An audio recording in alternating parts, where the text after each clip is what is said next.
some point in the season, everybody thought we were collapsing and it was the end of a good era for a generation that had been brilliant in the past.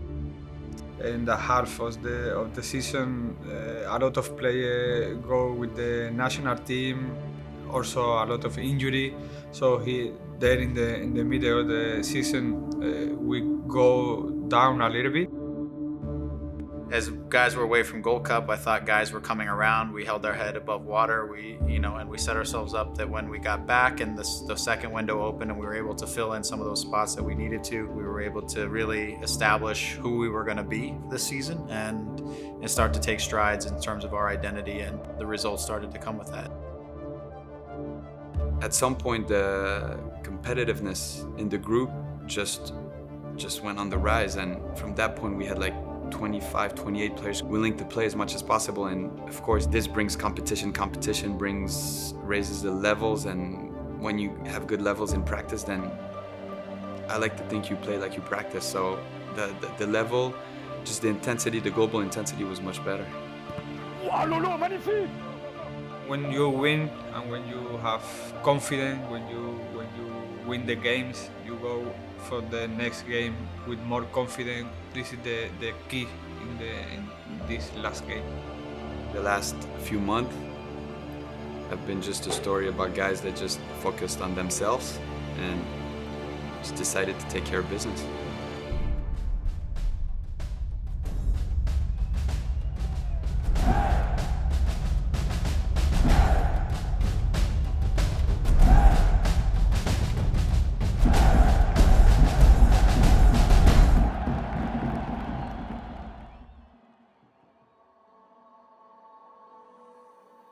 It's been a strange season for a lot of different reasons, but now in this last third of the season, it's important that we start to have some real consistency in terms of how we play, the results, and feel like, as the most important games of the year are coming around, that we're playing our best football.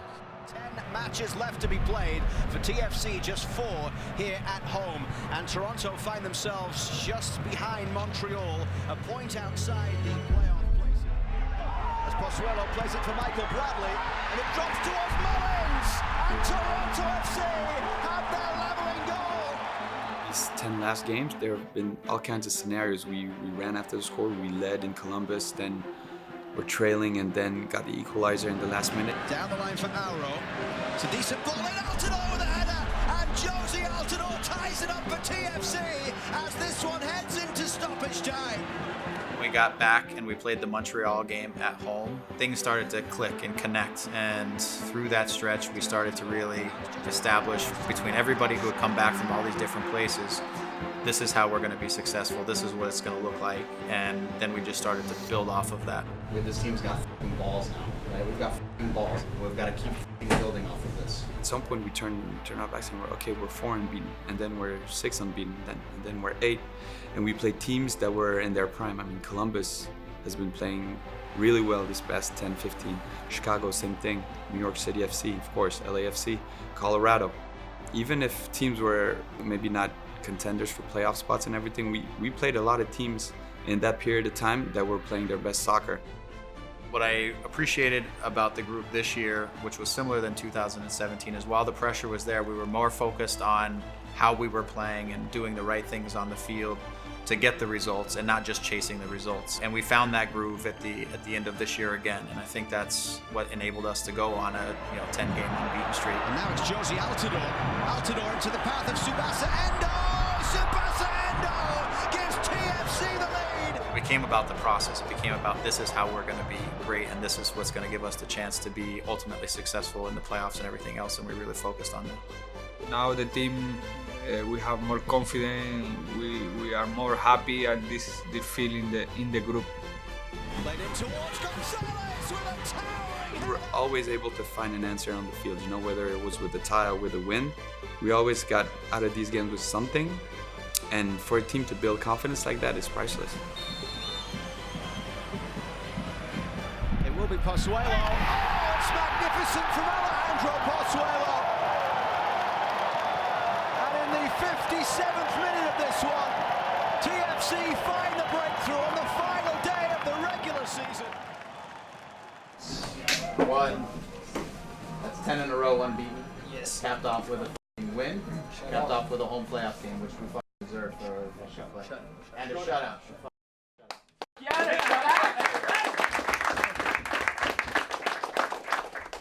Momentum is with us. We can beat anyone anywhere, but we're going to start by beating somebody here. Odds were stacked against them heading into decision day, but Toronto FC will host DC in the 4v5 matchup. Let's be honest, we're all going into uncharted territory here, guys. You know, it's single elimination. It's very different kind of football. It's going to be very, very deep. They're 6 unbeaten. They've had 4 straight shutouts. They don't give away a lot of chances. They get a lot of numbers behind the ball. They protect their goal very well. They're a very difficult team to beat. That's their first quality of them as a team. Second quality is they have players who can make plays. They're a strong team with Wayne Rooney. He's a different class player, so anything can happen, you know, off of his soccer mind and his feet. I think it will be difficult, but we know we play at home with the fan, and when we are tired, so we need to look around the stadium and give the maximum. I think this is the most important. We play at home. We were in a situation where just making the playoffs would have been good. Now we're in a position where we get a home field advantage in the first game of the playoffs. In home with the fans, when you are tired, you give more because you play at home. So you need to give maximum because it's like a final and you play at home. Anytime the games are of like the utmost importance, the fans show up with a whole different level of engagement, and it accounts for energy that you sometimes can't even describe when you're talking about it, but the players feel that energy. It's what keeps them driving. It's that extra high-speed sprint that you might need to make a difference. It's just such a huge advantage. It's one of the reasons why I came. Everybody that I knew who played here had been close to the club. They would all, no exceptions, mention BMO. We have a great fan base, a great stadium. We have our strength that we need to emphasize on. Then it's all about our emotions, how we handle emotions of a win or die game. But at the same time, that's what we wake up for every day. That's the whole point of, you know, being a soccer player and having a long career, is to play games like these. This is like a final. I think you need to play one game like a final. You need to go for win 100%. You need to win. We cannot lose.